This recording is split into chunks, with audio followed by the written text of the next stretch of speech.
आज ये देश को चौंका देगी और आज ये देश को बता देगी कि जो रामलीला में देश बचाओ का खोखला नारा देते हैं, वैसे उनकी मानसिकता देश को किस प्रकार से बांटों की रही है, उसका आज प्रमाण आपके समक्ष रखने जा रहा हूं। आज किस प्रकार से देश की भूमि को, वैसे तो ये रामलीला में जो इकट्ठा हुए हैं देश की संपत्ति को अपनी जायदाद मानते हैं, परंतु किस प्रकार से देश की भूमि को एक प्रथम परिवार, एक पार्टी का अपनी व्यक्तिगत जायदाद समझकर किसी और के हवाले कर देता है, आज इसका खुलासा होने जा रहा है। आज उसका हम प्रमाण देने वाले हैं आपको।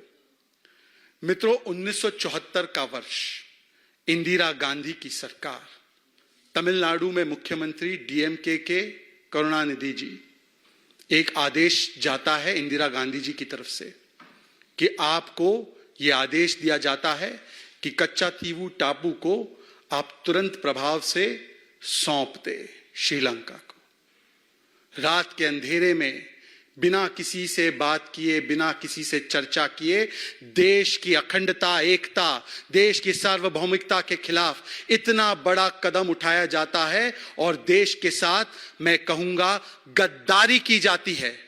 क्योंकि ये टापू कोई केवल जमीन का टुकड़ा नहीं था, ये टापू दरअसल भारत माता का एक अभिन्न अंग था। ये टापू तमिलनाडु का अभिन्न अंग था।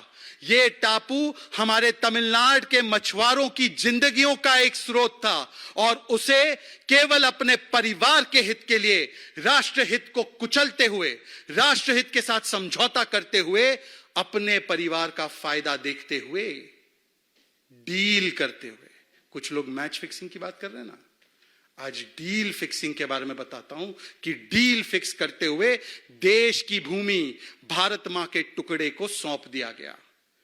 राहुल गांधी जी, मैच फिक्सिंग नहीं, देश के साथ आपने क्या क्या कमीशन फिक्सिंग की है और देश के हितों के खिलाफ आपने क्या क्या डील फिक्सिंग की है। सुनिए आपके परिवार ने क्या किया। जो इस प्रतिष्ठित अखबार ने छापा है, कुछ अंश में इंग्लिश में भी पढ़ूंगा, उसमें से एक नोटिंग आती है सामने। जवाहरलाल नेहरू जी, 10 मई 1961, 1961, 10th of May. Jawaharlal Nehru tells, I attach no importance at all to this little island. I would have no hesitation in giving it up, our claims on it. I do not like this pending matter indefinitely and being raised again and again in front of me. Jawaharlal Nehru ji कहते हैं कि ये छोटी सी जो टापू है, ये मेरे लिए कोई मायने नहीं रखता। मेरा बस चले तो मैं तुरंत इसको सौंप दूं श्रीलंका के पास।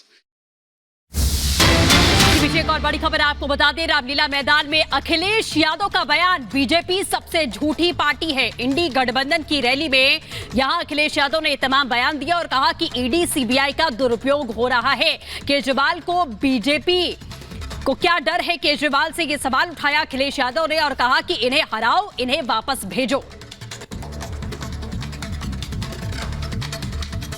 भारतीय जनता पार्टी कहती है कि वो दुनिया में सबसे बड़ी पार्टी है, लेकिन इनके 10 साल का कार्यकाल आप देखोगे तो ये ब्रह्मांड की सबसे झूठी पार्टी है। केवल दुनिया की नहीं, ब्रह्मांड की सबसे झूठी पार्टी है। और जो लोग ईडी, सीबीआई, इनकम टैक्स को आगे कर रहे हों, उन्हें सत्ता में रहने के लिए, सत्ता को बचाने के लिए अगर इन संस्थाओं को आगे कर रहे हैं तो ये 400 पार नहीं, 400 हारने जा रहे हैं। हुक्मरान जो दिल्ली में बैठे हैं वो अब ज्यादा दिन रुकने वाले नहीं हैं। आज हम लोग दिल्ली में आए हैं, सुना है लोग दिल्ली वाले आज दिल्ली से बाहर गए हैं।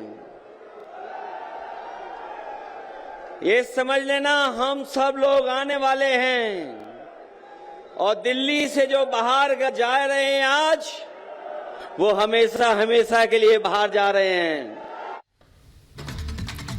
और इस वक्त हम सीधे रुक कर लेते हैं ग्राउंड जीरो पर। मीनाक्षी हमारी सहयोगी लगातार सुबह से वहां से कवरेज कर रही हैं। मीनाक्षी, एक एक कर तमाम जो विरोधी दल के बड़े नेता हैं, चाहे अखिलेश यादव हो, खड़गे हो, तमाम नेता, चाहे सुनीता केजरीवाल हो, सबने निशाना तो साधा अलग अलग, लेकिन एकजुटता की कमी शुरुआत से ही दिखाई दी जब एजेंडे को लेकर के कहीं ना कहीं पूरा विपक्ष कंफ्यूज नजर आया और फिर वो पोडियम से अरविंद केजरीवाल की पहले तो तस्वीर लगाई गई, फिर हटा क्यों ली गई?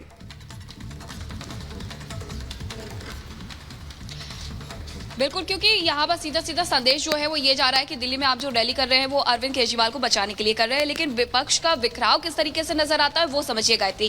पंजाब में आप देखेंगे आम आदमी पार्टी कांग्रेस बिखरी हुई नजर आती है, महाराष्ट्र में आप देखेंगे उद्धव गुटसे और कांग्रेस बिखरा हुआ नजर आता है। उसके बाद आप पश्चिम बंगाल चले जाइए, पश्चिम बंगाल में भी यही स्थिति है, टीएमसी और कांग्रेस सामने सामने खड़ी हुई नजर आती है। तो दूसरी तरफ दिल्ली में भी ऐसे ही हालात बने। उत्तर प्रदेश में देखिए समाजवादी पार्टी और कांग्रेस किस तरीके से लड़ते झगड़ते हुए नजर आती है, यानी यहाँ से बस एक एकजुटता का मैसेज तो दिया जा रहा है, लेकिन वो स्पष्ट नहीं है। क्योंकि जब उस रैली में आप लोगों से पूछेंगे कि आप क्यों आए हैं, लोकतंत्र बचाओ के बड़े बड़े पोस्टर लगा दिए गए हैं। दूसरी तरफ मुख्यमंत्री केजरीवाल की तस्वीरें भी आपने देखी, जहां उनकी तस्वीरों को बिहाइंड द बार दिखाया गया है, सलाखों के पीछे उन्हें दिखाया गया है। यानी ये सभी लोग इतने कंफ्यूज नजर आते हैं, वहां पहुंचे हुए लोग भी ये समझ नहीं पा रहे हैं कि किस लिए आखिरकार आज ये रैली बुलाई गई थी। लोगों से पूछे, मतलब कुल मिलाकर मीनाक्षी ये कह सकते हैं कि लीड कौन करेगा पूरे विपक्ष को?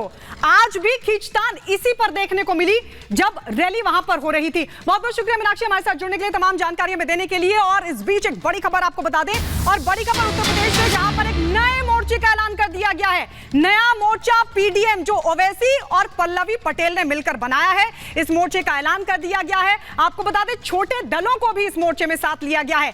तो उत्तर प्रदेश में नए मोर्चे पीडीएम का ऐलान हुआ है। ओवैसी पल्लवी ने यह ऐलान किया है, छोटे दलों के साथ मिलकर बनाया पीडीएम। आज हम सरकार के खिलाफ,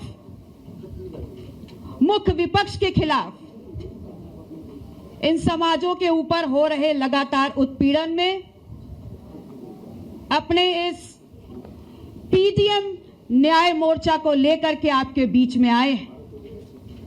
पीडीएम मतलब पिछड़ा, दलित, मुसलमान। ये वो समाज है जो इस देश में सरकारें बनाता और गिराता है, और हमारा ये मानना है कि जब तक पीडीएम को सामाजिक न्याय नहीं मिलेगा, राजनीतिक भागीदारी नहीं मिलेगी, तब तक ये सामाजिक न्याय की लड़ाई ना स्थापित होगी और ना पूरी हो पाएगी। जन भावनाओं को समझते हुए सरकार जो इनके हितों का हनन कर रही है, उनके विरोध में आज आपके बीच में इस पीडीएम न्याय मोर्चा की घोषणा करते हैं।